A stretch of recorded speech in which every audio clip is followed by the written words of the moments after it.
Hello viewers. தமிழ்நாட்டுல 234 சட்டமன்ற தொகுதிகள் இருக்கு.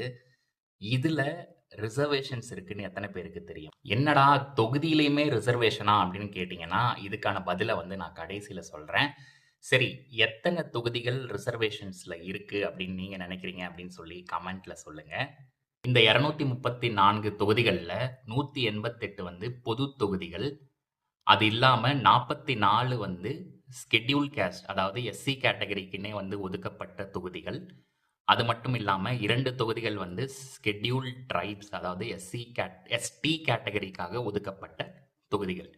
சரி, எஸ்டில 2 தொகுதி தான் இருக்கு. இது என்ன தொகுதி அப்படின்னு சொல்லி உங்களுக்கு தெரிஞ்சது அப்படின்னா கமெண்ட்ல மறக்காம பதிவிடுங்க.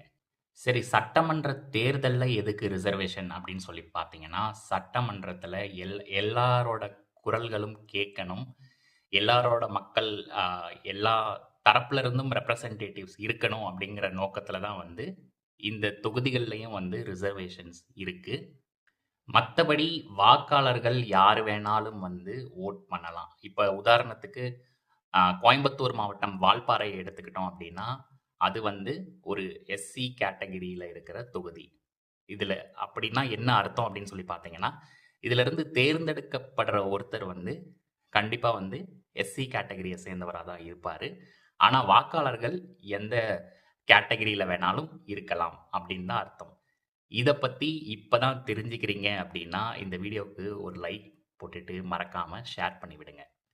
இந்த வருடம் தமிழ்நாட்டுல சட்டமன்ற தேர்தல் வரப்போகுது. 234 தொகுதிகள் இருக்கு. சரி, நம்ம பாலிடிக்ஸ்குள்ள போக வேணாம். இந்த 234 தொகுதியில மக்கள் என்னெல்லாம் பிரச்சனைய சந்திக்கிறாங்க, அதுக்கு என்ன தீர்வு அப்படின்னு சொல்லி தான் வரப்போற வீடியோஸ்ல நம்ம பேசப் போறோம். நீங்க கமெண்ட்ல நீங்க எந்த தொகுதிய சேர்ந்தவங்க, உங்க தொகுதியில இருக்கிற மிகப்பெரிய பிரச்சனை என்ன அப்படின்னு சொல்லி கமெண்ட்ல சொல்லுங்க. இது எனக்கு ரொம்பவே ஹெல்ப்ஃபுல்லா இருக்கும். மேலும் ஒரு வீடியோல உங்க எல்லாத்தையும் சந்திக்கிறேன். அதுவரைக்கும் பாய்.